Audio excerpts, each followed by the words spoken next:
Today we're going to be creating a chalkboard, in particularly for a wine list, and we're going to be using WoodUbend Mouldings to do that. So I've taken an old board, just one of an old cut off. I've got lots of lovely WoodUbend grapevine related designs here. So for those of you who don't know what WoodUbend are, they are an applique. They look and feel and have all the properties of wood. So you can drill them, you can sand them, you can stain them because they're porous, but the best part about these lovely things is once you warm them up, they become bendable. You can use a hairdryer, it does take a little bit longer. If you're proficient with a heat gun, you can use a heat gun, or like I have here, on a griddle.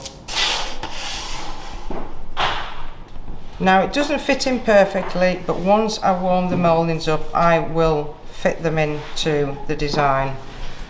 And then we've got the lovely TR009 there that actually has vine leaves on it. We also have the TR716, and we generally say that the WoodUbend mouldings take the same amount of time to cool down as they do to warm up, depending of course on the thickness. So this one, which is really thick, is going to take a little bit of time to warm up, whereas this one here, which is very thin, will take hardly any time to warm up.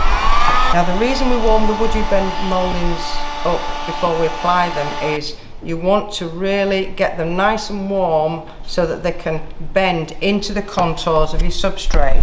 A lot of people ask me, if I warm the WoodUbend moulding and I then dig in, am I going to ruin the design? No, because it springs back in to its original shape. Always use a good quality wood glue. Apply the glue to the entire back of the WoodUbend moulding.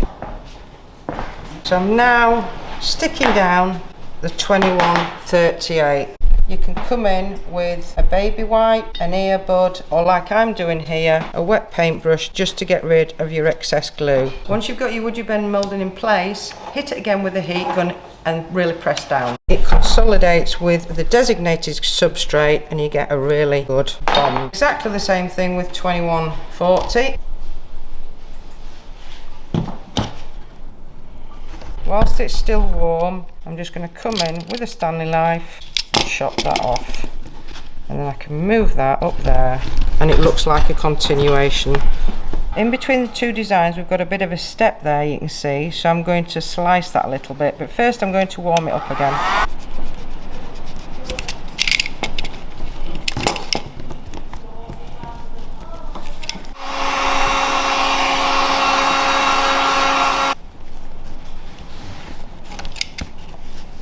As you can see, you can piece these around, make your own designs, manipulating and trying different positions. Never throw any of your WoodUbend pieces away, because you never know where they may come in useful. Where I've cut that one there, it is a little bit rough, so I'm just going to come in with a little bit of sandpaper, just so that the design looks like a continuation from one moulding to the other. Because we're going to be doing a little bit of mitering work with the trims, and I'm not a professional miterer, what I'm going to do is just take this piece of wood and go across the board so I get a 45-degree angle.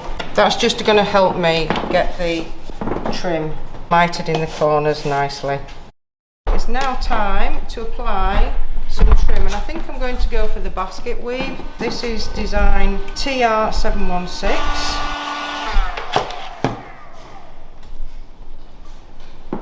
There you go. All the trims come in a length of 80 inches, which is 2.1 meters.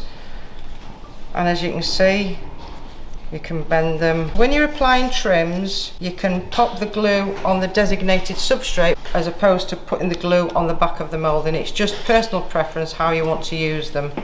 And I always say to keep the trim in its cold, because it retains the heat better. And I have made a mistake here because I want to put this trim under the vine leaf.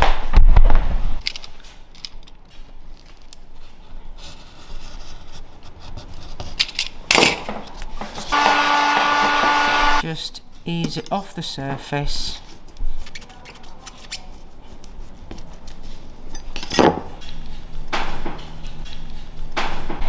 don't forget to get the glue all over the back of the WoodUbend moulding.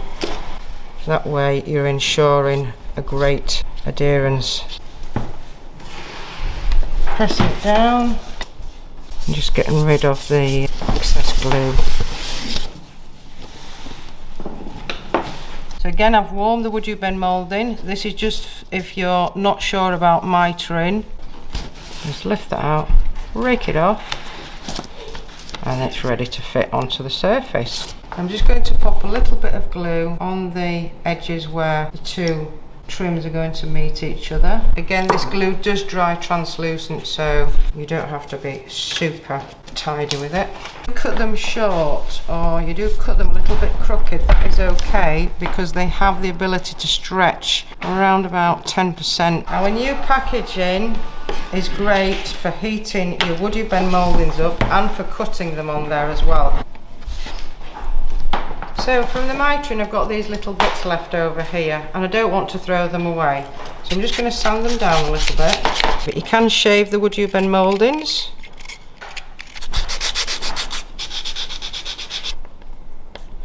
I'm just going to hold that there just for a couple of seconds until it goes cold. For my chalkboard, I'm going to be using Dixie Belle, and I'm going to be using the colour Aubergine. Dixie Belle is great. It is a self-priming, self-levelling and self-sealing paint. I'm using a Dixie Belle French tip brush, which is great because you can really get into all the nooks and crannies of the WoodUbend mouldings. I'm now going to come in with Dixie Belle Palmetto and blend that into the Aubergine.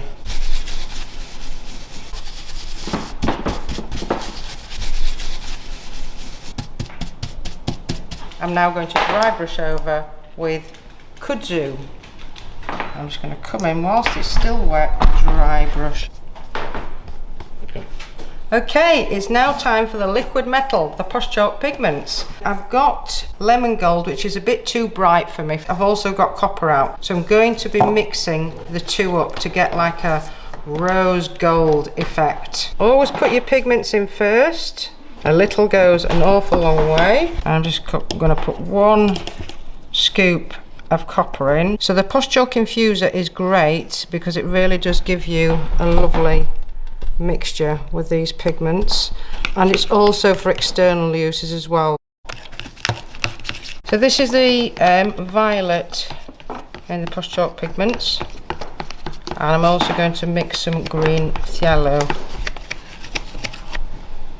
So now we've got the Posh Chalk pigments mixed into the desired consistency. I'm going to start dry brushing, gently coming in and dry brushing over the molds. So after we've done this, we're going to do some work with the Aqua Patinas.